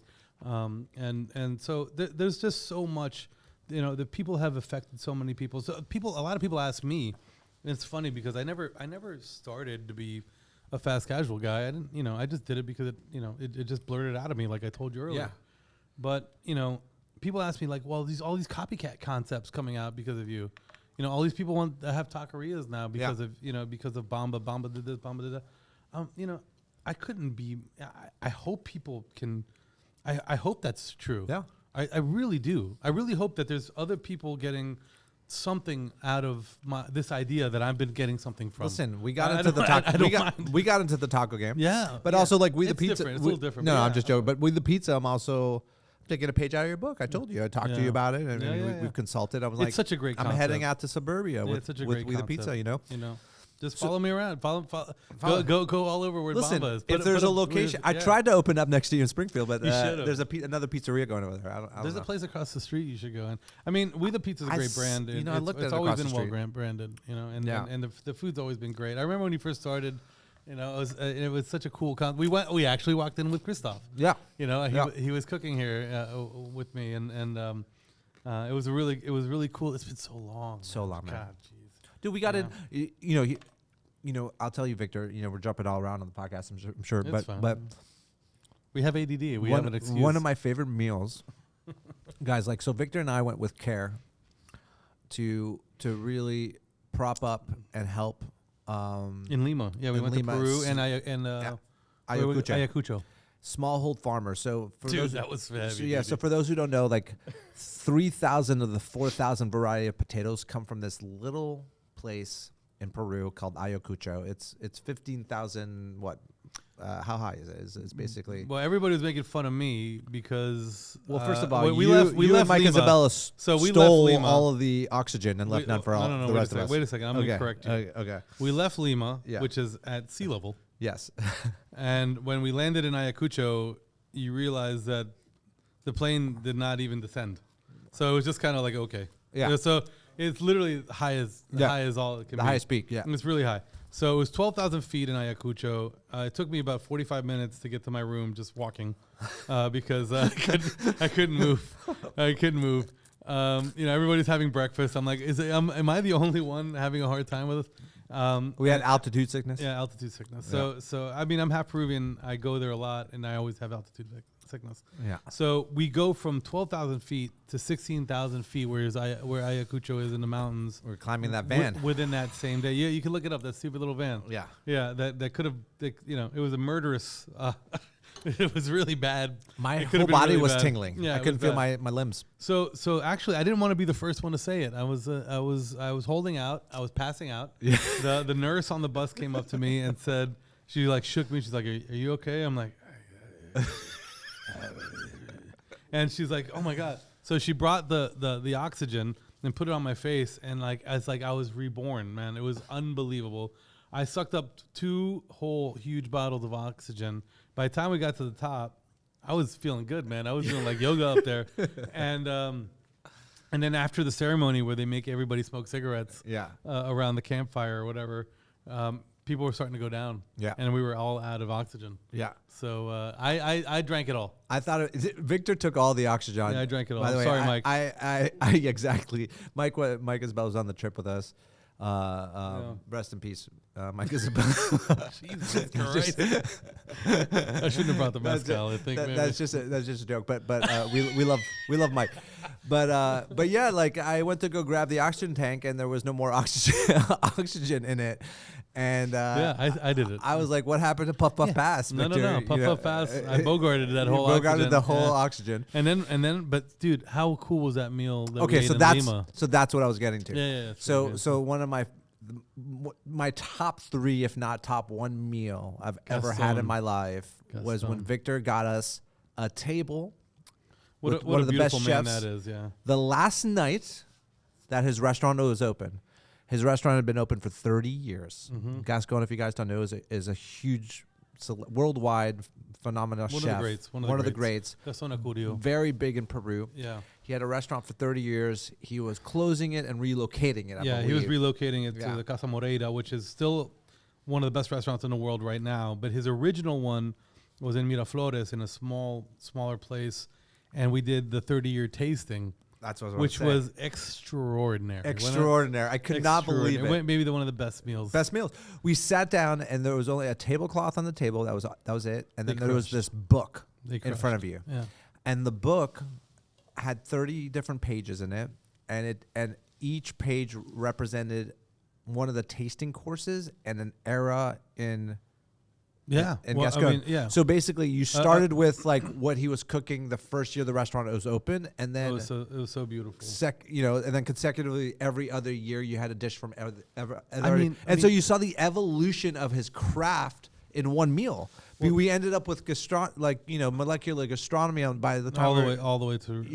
So the classic dishes all the way through. Yeah, and he studied at Cordon Bleu too. He studied in Paris, and he's an extraordinary human being and a wonderful chef, and it's the dream. Yeah, that meal that you and I shared was so impactful, at least for me. Big time. No, me too. It was one of those things that what's possible in a meal. Yeah, was all there. Yeah, and since then I've had great meals with him and great meals at his restaurants. Lamar.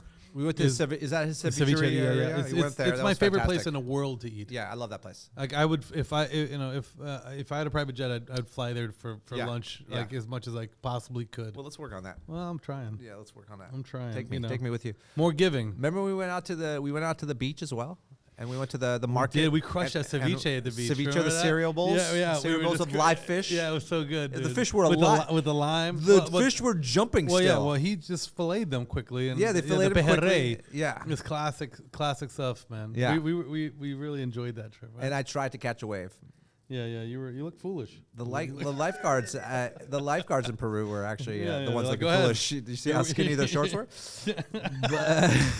I have a picture of that. No, we were in Peru. Me and my team were in Peru last year, and we're like, it's a very female-driven country. Yeah, it's the mother is a huge part of life there, and I'm like, you realize that all the cops here couldn't stop me if I wanted to do whatever I wanted to do, because they're all, it's a very interesting world there, man. It's a very, there's no real industry, so that society really suffered greatly from the lack of industrialization. It was one of the biggest societies in the world. Yeah. When it was all agrarian, and they were the kings back then. It changed, it evolves, and my mother's Peruvian, and it's like you feel it, my mother's the warmest. Oh yeah. It's a very mother culture. It's a very mothered culture. You really do feel it there. Yeah, we need more of that here in the United States. Oh man, we need much more of that. We can learn. We can learn a lot over there. Yeah, you can learn from everybody, right? Absolutely. One of the other great moments, which was we had visited the Cordon Bleu. We had worked real hard, and then we went out for some drinks. And it was really late at night. It was 3 o'clock in the morning, and we were all starving. We were. And we were walking down the street. I should have let you have them. And it was. I should have just let you do it. I should have let you do it, but I was.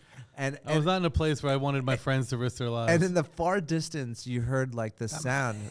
Tamales. Yeah. And then it was like 4 in the morning. 4 in the morning. It was like tamales. And as we were walking down the street in Peru, like closer and closer, the word tamales got louder. Yeah. And Mike and I were like, I'm like, don't go there. Don't go there. I don't know what that is. Tamales. And it was a lady. Literally, we came upon a woman that was just sitting on the side of the street with a cooler selling tamales. Yeah, she was crushing. It's just crushing. It's a strange, business plan. There's not much people going around. There's not much people at 4 o'clock in the morning. But she knew she had our number. She had our number for sure. The tamale lady. Victor, tell me about a moment. Very few people have had that experience. Yeah, no, very few people. I hope to have more with you. Yeah. But tell me a moment where things went wrong in your life, like in a restaurant. Like what was like one of the biggest, if you could think back, like what was like one of the oh shit moments in a kitchen or something people don't know about you? You know, like spill the tea. You know, this moment of the pop back is sponsored by Just Iced Tea. Spill the tea. No, I'm just messing with you. But I'm gonna drink a little bit of mezcal. But I know you're not messing with me. There's a spill the tea in everyone. Yeah, there is a spill the tea in everyone. God damn you, Chef Spike. There's pizza and a spill the tea in everyone. Right. But no, like I think it's fun. You know, most people get on these podcasts. We talk about our successes. We talk about our backgrounds. We talk about all these things. I want people to know that, you know, like we also have these like stories that kind of not haunt us, but like really kind of, you know, make you who you are a little bit. Like, you know, what was it? What was it? A moment in the kitchen where you fucked up a service? Was it a moment like? Well, there was plenty of that. Yeah. You know, what's the one that stands out? It's like, hard. You know? Ask anybody that knows me, and you probably know too. I mean, my memory is not the best sometimes. Yeah, this is true. You know, because I've struggled with a lot in my life, and I love my newfound passion for the present. So I don't. I love that too. I don't spend a ton of time in the past. Looking back. Yeah. But I will say that I relish all the mistakes. Yeah. I relish all the moments. I relish in all the moments that I wasn't at my best, so that I could now be. And I've tried my best. So it's hard to call out a specific time, because I think there were eras of time in my career where I was not at my best as a leader, at my best as far as, you know, it was a very egoic time. Yeah. Where it was all about, you know, unapologetically always about the product, and whatever ensued from there. You know, it didn't matter because it was about the product, and that wasn't it. Yeah. It just wasn't it. It just was not it. It just marked it bolstered my you know, my ego, my personal idea of what I was supposed to represent. And, you know, now you know, Taco Bamba has been such a huge teacher of mine. Yeah. You know, I used to plate, you know, ask anybody, you know, ask all our friends, you know, when I was in any dinners, anything that, you know, it was all, you know, painstakingly garnished, and, you know, the plateware, and, you know, and I thought I was unique in that way for some reason, because it was just in my world, and everybody it's like that in certain ways. But Taco Bamba was the biggest teacher to me, because we serve our food in these, you know, cardboard little paper boats. Totally. And so it's so incredibly metaphorical that, like, I would see my reflection in the porcelain. That's what those dishes used to represent to me. Yeah. It was me on a plate. So if anybody messed with that, if you made me plate it and it went cold because you didn't take it out at the right time, or you didn't pay, the waiter didn't paste it at the right place, man, it was like a dagger. Oh yeah. That's how important it was to me. And you fired back in those days too, right? Back in the day, it was a different time, and I learned a lot from those times. Yeah. You know, it was never in a mean-spirited way or in a way to harm. It was always about me. Yeah. And that's what I've let go of. Taco Bamba, you can't see your reflection on a paper plate. Yeah. You can't see your reflection, and you know, it's if we didn't get the taco right that time, we'll get it right the next time. Yeah. And if you tell me, I'll give you anything you want, because it's a very generous experience there. And so it's like I said, I actually love that analogy. It's creativity that teaches you. Yeah. It's this moment. It's that idea that has taught me this. It wasn't me. I've stumbled upon it because of an idea that has been allowed to grow. Yeah. And it showed me, hey, you don't need to care like that. Yeah. You need to care in a different way. Yeah. You need to be generous in a different direction. You need to give from a different place, you know, because otherwise it's valueless. If you lose yourself along the path, brother, if you lose yourself to a place where it's all about you all the time. Yeah. You know, you've missed the point. We need to coach more chefs out there. You've missed the point. About this point. You've missed the point. I hope you guys are all listening out there. You know, you've missed the point, because it's and you know, it takes time. That's why I don't, you know, I don't judge what I see. I don't judge if people are in that space right now. I get it. Yeah. I was there. But You just got to work through it. Yeah, there's so much gotta more work on the through other it. side. Ego is great to get you started. Ego is great to give you the emphasis of wanting to make an impact. Yeah. But ego can quickly turn on you because it's all 100% about how you feel. Yes. And your feels, to this day now, I've been able to wrangle that back in. I used to be anybody around me could spark my ego. Oh yeah. So now it's only I'm down to 4 people. I'm down to my mother, my wife, and my 2 kids. Yeah.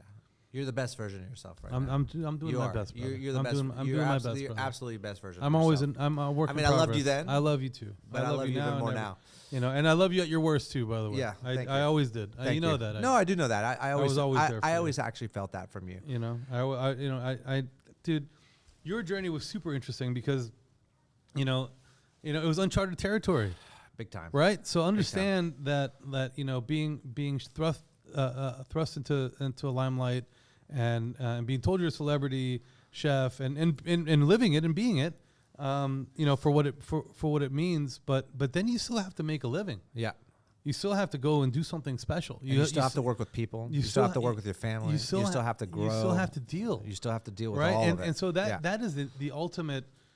For you to come back from that place is a, especially in a visible place is it's a heavy journey. It's a heavy journey. Mine was different than yours. Our journeys were different.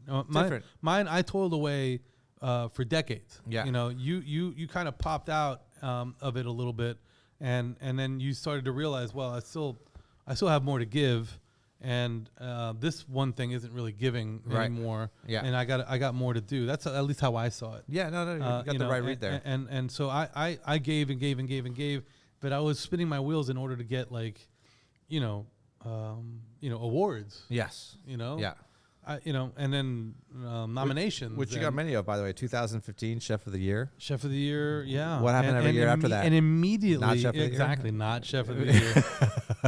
So immediately, James Beard nominee or win or multiples. Yeah, no. Yeah. The Don't get me started on the James Beard Foundation. Your favorite. Yeah. So listen. So those things are literally meaningless. It's definitely meaningless. To me, I appreciate, I appreciate that peers care enough to nominate or talk about or elevate you. But that part's important. That part, because I support you, I support others. Yeah. I relish in people's successes, like I told you. Yeah, I'm happy for people. Yeah, too. absolutely. It's just so not, all those things are great. Yeah. But the pursuit of it, for me, is no longer important. Exactly. The only thing I have is elevating the creativity and an idea and following the path of an idea. Yeah. That's all I do. Yeah. I don't do much more. And that's where you get much your else. kicks from these days, right? Oh, man, I love it. Yeah, that's what. Oh my God, it's I funny love how you can, if you take a step back and look at everything that you're doing. It's a good ego and boost. Focus in on what really matters. It's a good ego boost It's in a moment. It's a good ego boost. And then it goes away. So we won, Del Campo won, what did it win? Esquire magazine, best new restaurant. Oh, that's right. I remember that. And That's when you got all GQ. and I was like- that's when you got all GQ on me for a while. and yeah, right. And it was that's your ego reflecting off of mine. Hey. You shaved up. You No. started looking like a That's- mob. no, boss. You that's started true, looking that's like a true, mob boss. That's true. But yeah, we Went to an event that I thought I was like with the mafia. I saw you. Where was this? I don't know. I saw you. You just Let's not looked talk good. about that right now. No, but those moments, they're huge lessons for me because you can't be best new restaurant every year. You can't be chef of the year every year. And how are you supposed to feel good again? Yeah, exactly. Right? Like Exactly. it's so crazy that it felt good from the beginning, but you had to go through it to realize, and I don't begrudge anybody for pursuing it. No, because and that's not there's what we're- beauty in it. yeah, and there's listen, beauty in growth and all exactly. of that. Absolutely. And you have to kind of figure, listen, for those that are doing it now, doing that grind now, you kind of got to, if you're curious about it, get after it, bro. go get it. You know I what I love mean? it. We're not being haters. Go get it. Go be the best chef. Don't get me wrong. Don't get me wrong. Don't get Please us wrong get me here. We love that. We try, but Please we don't just get me want to wrong. let you know that is not the end of the story. For Yeah, you, no, right. There's that's exactly there's a lot more to come after that, and Yeah, and the most important. actually, Yeah. more of the story is written in the wake of wake. of awards and successes, and, Absolutely. and stars and whatever. Yeah. Everything's written in the wake of it, because then the ego says, okay, now I got to get it next year. Yeah. And I got to get it. And if you don't get it, imagine how it hurts The pressure. the ego. Oh my gosh. And the pressure. so the freedom of that is something that I do not take for granted. Yeah. I love being free. Yeah. Be free and Of all that. guys, But eventually you get there. You get there eventually. and not only in our industry, but like get out there and give back. I can't tell you how much So important. getting through some of my toughest times in this industry, and still to this day, is that the give back keeps me going. You always did that, Spike. It's you yeah, know? yeah. It keeps me alive. Even at your shittiest. At my shittiest, I was still giving. Listen. Listen. No, it's I'm true. just kidding. I'm totally yeah, kidding. I But mean, no, we're kidding, it- but it's true. No, though. even you always had that in you, and that's another place you and I intersected. We intersected in a lot of ways. Our upbringing, being food rats of me in the market, you in restaurants, Yeah. and and me in restaurants also, and your grandfather meant a lot to you. We've always been able to kind of intertwine and intersect at the most important places in a friendship's kind of relationship. Everything else, Yeah. kind of can be in flux, but Yeah. like there are certain places that I know who you are, and I've always defended that. I always loved you, man. So I Victor, how long have we appreciate got you? How long have we got you for today? I can do whatever you want, bro. I'm Jason, our co-producer, which is amazing. Also, they're already cutting me a off. super already? fan food. No, these are long form podcasts. Jason, you got any? Let me turn your mic on. You got any? Tell me, you I got know- nice shoes on, bro. He loves listening in, and sometimes he's got some great questions. So Two random things. First of all, I had the Jeffrey yesterday. Oh shit. It's amazing. the Jeffrey. There's nothing more comical to me than everybody that comes up to me and tells Says- me says the exact that I same should thing. just open a Jeffrey shop. What's a Yeah. Jeffrey? Tell us. It's like, do you want to? You should describe it. The Jeffrey, you should find it. Where's Jen? She should be able to read what the Jeffrey is. The Jeffrey is a really double-sized egg roll that we serve at Taco Bamba that's full of all of our leftovers and queso. It's Oh. ridiculously good. Really? Yeah, so so one of the things that when you're growing a business and you're growing, you have 13, 14 locations, things fall through the cracks, right? So some things fall through the cracks, like the militant chef that's saying don't keep cooking food at the end of the night.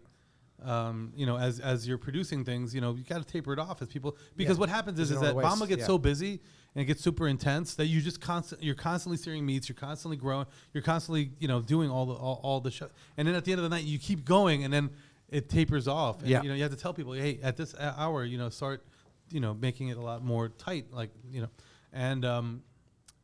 so I was getting pissed a little bit because I'm like, there's all these leftovers at the end of the night, and we were trying to donate them to charities, and that's a whole other Food rescue. other issues Good- that good charity out there. opens up to opens you up to things that make it a little bit more difficult. And then so I was like, you know what? I wrote up the Jeffrey. I'm like, so the Jeffrey's based on Get Him to the Greek. Get him. That joint that had all yeah. all the different shit in it. Oh yeah. So it actually says it on the menu, a little bit of this, a little bit of that. Yeah. Because it's different Yeah. all the time, because it's, if we have some al pastor left, if we have Totally. carne asada and carnitas and tinga. And, It's a brilliant menu item. And we chop it up and we put, rajas in it and we put queso in it and we put it in a spring roll. Usually we have a sleeve for it. It's like this. So nobody ever knows what the Jeffrey is. It's the length of a fryer basket. Yeah. And it's gotten so popular that we're now searing meats Just for the Jeffrey. just for the Jeffrey. See, this is how things happen. It's crazy. Bamba is the craziest. It's the That- greatest teacher. That I'll one know. item, It was so good. the Oh, Jeffrey. yeah. You know what the Jeffrey should be? It should be your stadium offering for Taco Bamba. Yeah, everybody tries to get us into stadiums, but I just don't. You don't want to do it? I never do it. I always turn it down. Really? You should go into a stadium with one item. My answer is Just the always Jeffrey. no. Just the Jeffrey. My answer is always no. People want something to carry and dip. Yeah, it would crush. It would But crush. I will tell you this. It would crush. It's too long for. It needs to be a little shorter, I think, for stadium. Well, my It's fryer bigger than a basket's a foot long. fryer basket. It's a foot long. That's perfect. You Bigger want than it. a foot long, I think. But I will tell you this. I know of something that you can have at the new Audi field Ooh. with my boys from Chico. Oh, they've- big shout out to Chico. Big shout out to Chico for ripping off the Jeffrey. Yeah, And producing Danny's mom. their own egg roll. Oh, ripping off. the Jeffrey. They ripped off They're- the Jeffrey. they're on next week. They're on next week. Ask We'll them dig about into it. this. They told me that they're ripping off the Jeffrey. and they're gonna put it. And I was like, I all love. I Yeah. don't care. And we're gonna do a. I don't know if I'm supposed to talk about it. So Talk about it. no, there's something. She's that not we're in the doing. room right There's now. something- Talk about there's it. Something we're doing. We with want Chico. the scoop. Something we're doing with Chico. A little They collab? they could talk to you about next week. We're gonna do a little sword fighting with Jeffrey versus them. Oh, really? Yeah. We're gonna do a little. It's hard because Scott Bruno's huge. Scott Juno. Scott Juno's a big, He's a big boy. He's a big boy. Yeah. He's one of my favorite chefs Yeah. too here in the DC area. Yeah, the Big D. The Big D. That's what we call him. The Big The D big and Danny fucking and his D. mom. Yeah, he's the best. Is unstoppable. Yeah, I- they're the best people. I I have one other love them so question. much. Yeah, what do you got? tell me. So you used to work at BLT, right? Oof. Yes. So DC used to be a big. He used to like- run BLT. He used sorry, to run he BLT. Run it. So DC used to I be brought like a many big dates to BLT. Big, like, You did, boring, you did. A long time ago, DC was a boring restaurant scene, like steak and Yeah. potatoes type city. It's evolved. But you work running BLT. Where do you think are the best two places to get a steak in the region right now? Ooh. I'll tell you mine. Yeah, you two. Yeah, you start because in the region you're I talking. mean, the or in DMV. DC? All right. DMV. all right, I'm all going right. to extend if there's a place in Virginia or Maryland you like. Yeah. I'm drawing a blank on the restaurant all of a sudden. Or maybe just top. What's the restaurant with the big the open fire cooking? Michelin stars everywhere. You know what I'm talking about? The restaurant Off with of the, U Street. with the open fire You- cooking. Oh, Maidan. Maidan does a fabulous steak. I don't know if you had their steak Yeah, before. they're good there. They do this rub on it. There's so much good shit out there. Yeah. DC is coming up big time in the restaurant industry. I once got completely killed in the press for calling DC a second tier city. Do you remember this? Yeah, I'm gonna be. I got destroyed because I had just gone off from New York to DC. I just opened my restaurants. Spike. Somebody interviewed me. Like you That's the called worst yourself. timing. I said a big fish, Okay, a big fish in a small pond yeah, or something but, like that. But you know what I said? I think you were my first phone call. You were like, oh shit. I'm gonna be on. I'm gonna. Okay. Listen to this. Listen to this a second. Okay. Listen to this. You and I were together in advance the day before that interview. Yeah. You don't even remember this because you're a fucking burnout. And you and I were together, and I think I called you that. A big fish in a small pond. I think that we You were planted talking. this. We were talking, and or something. Fucking Victor. Something. I said something like that. Like, oh, because we were still coming up. The city was still kind of like, it was like Jose and a few of the chefs and everybody's pushing up. And I'm like, Spike, you get an opportunity to come off of a successful run on a show and do something interesting in a really cool city and be a part of it and get to, and then I think that phrase came out of my mouth. That phrase came out of your mouth. Sadly. And then, when I saw it the next day, all everywhere, I was like, he fucking said it. I mean, you said it. I said it. But it was funny. It was. Guys, for the record, Victor said it first, but I said it in the press. I planted it. If you ever meet Spike, just tell him something. He'll say it the next Yeah, day I'll say when it he's the next being day. interviewed. Yeah, and then I had a good PR team though. I told you. Yeah, you yeah. know They what- probably left you after that. Yeah. No, they were. You know what I ended up doing? I ended up going to press and saying, if I offended you all, I'm handing out free hugs at Yeah, my it was capital good. city location. It A was couple good. people came for some hugs that Yeah, it were was good. offended. You give good hugs. And I didn't mean it that way. But you know what? I think what hurt But it was a DC true the most statement. was it was the truth at then, right? Like I think that's what hurt. I think that's what hurt DC's.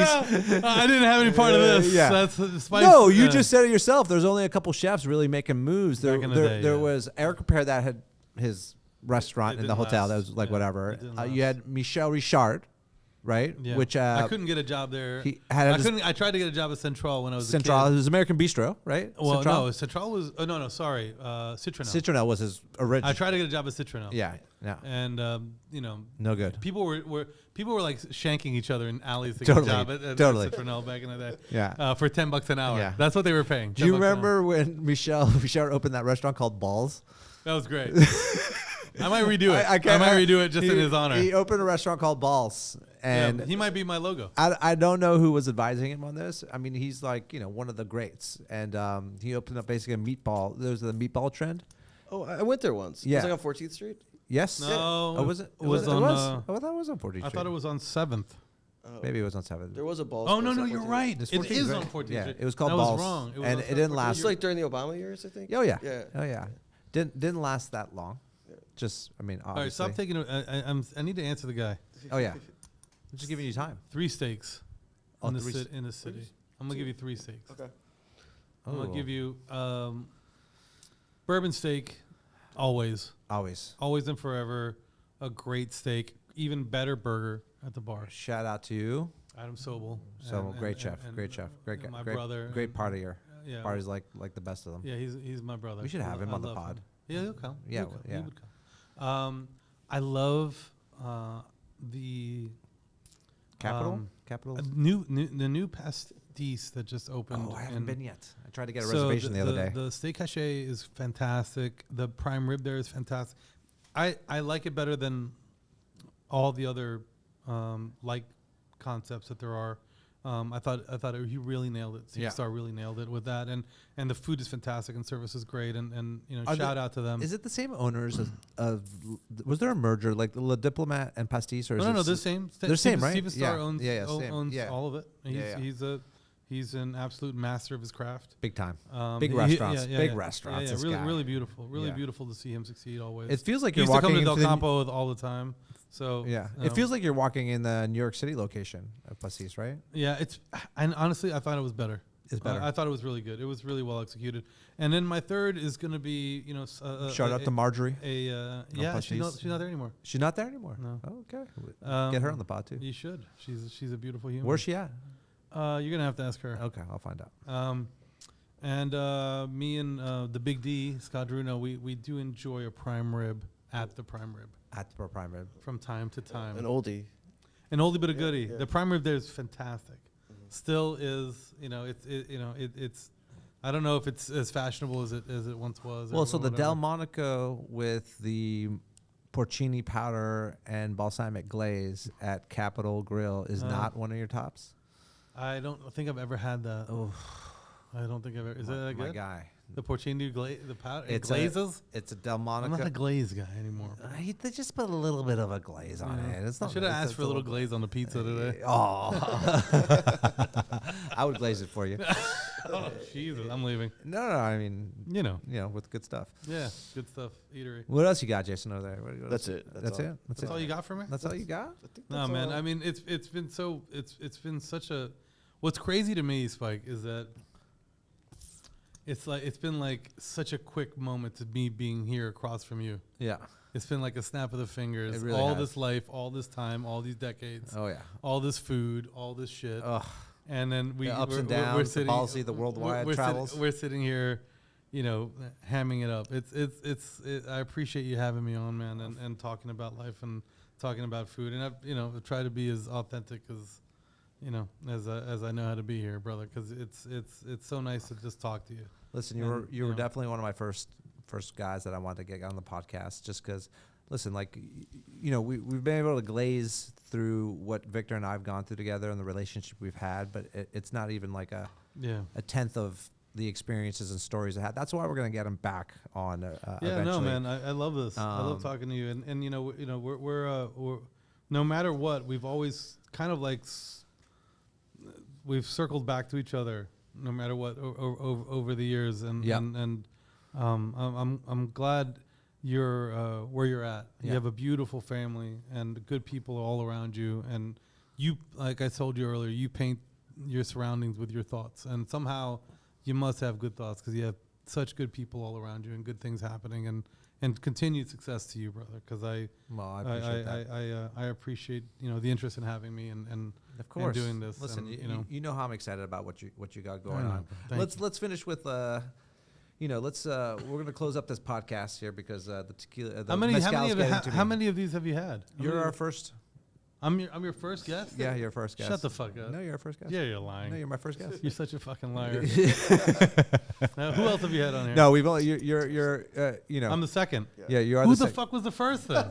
well, is Robin Violetta from Dolcezza. All right. Yeah, so you're the first actual chef. They're the sweetest. Yeah, they're awesome. I hope this grows for you, bro. No, I think this is gonna be great. I mean, I You think giving chefs and people in our industry, whether you're a policymaker or a chef, like, a long form podcast is kind of what I've been wanting to do. I've been wanting, You're easy to talk to, bro. Yeah, and you get and you get it. Yeah, and you get so many times where it's like, hey, let's put a time limit on the podcast, 40, 45 minutes, and it's like you try to fit in too much, and it ends up being too much about your brand. I wanted to just have open conversations with Chef about the industry, it's man. Way you better, know what I mean? man. Like, it's way better. And like I'm not here to promote anything. I'm actually hoping that it's just nice to reconnect with you, even with a microphone in my face and whatever. Like for me, it's always nice to talk just openly about life. Yeah, life. This is our life. Absolutely. Right. This is all this is. The next time you see me is going to be in your jacuzzi at your house. Oh, hey. Because the weather's getting nice. Hey. Get the hot tub the going. jacuzzi's better in the cold. It isn't. I'll take it right now. Yeah. I'll take it right now. Right over. after. Yeah. Right Let's after. go. It's running currently. It's currently running. I love it. Yeah, it's happening. Yeah. We got to get this podcast in a place where we can smoke and, Yeah, we're just starting. DC Central Kitchen is a great place to do it, obviously, with all the work that they do in the gift back. But we do it in a parking garage. Yeah, we'll figure this out. We'll get all Joe Rogan on this thing. No, dude. I mean, I think this is is man. Yeah, this is such a cool forum, and it's we're funny taking sponsorship, by the way, if Taco Bamba wants us. 100%. I'm not in. No, but it's nice. Even at like the hour mark, I don't know where we're at, but you start to wind down a little bit because you feel like I'm overstepping my. You're not used to just talking. Endlessly. That's what I'm saying. So I don't want to overstep and overtalk and There's overdo no it. overstepping. Yeah, that's great. Good for you, bro. This is really cool. No, we're at the 2 hour mark, but shut up. We're almost at 1:45 right now. Yeah, you were late, so but we made up. But you came with mezcal. It was the fucking cherry blossom. The cherry blossom. I literally got in my car. I was supposed to be here at 12:29. Yeah, I was gonna crush right under the wire, and then as I was driving here, it went to 12:45. So I'm like, well, it is what it is. Well, it is cherry blossom You're season gonna have to in wait. the DC area. It is so beautiful. There's outside. also Audi Field has a game. Audi has a game today, I think, or something like that. You can go get your. I don't know what food is there. I don't know. No good. We got. No good. I haven't. We the pizza. I'm gonna take my son to a soccer game. Oh, hold on. Let me. The Chico egg roll. Let me. I don't know. I think. Let me turn your mic on. There's supposed to be some sort of Chico egg roll Jeffrey ripoff. The Jeffrey. They ripped off the Jeffrey. Those guys. Okay, it's all right. Those guys. I love those guys more than anything. They're my favorite. They wake up every morning and just check your Instagram. I hope not. Like, what's going on? Somebody's got to. I'm not a big Instagrammer.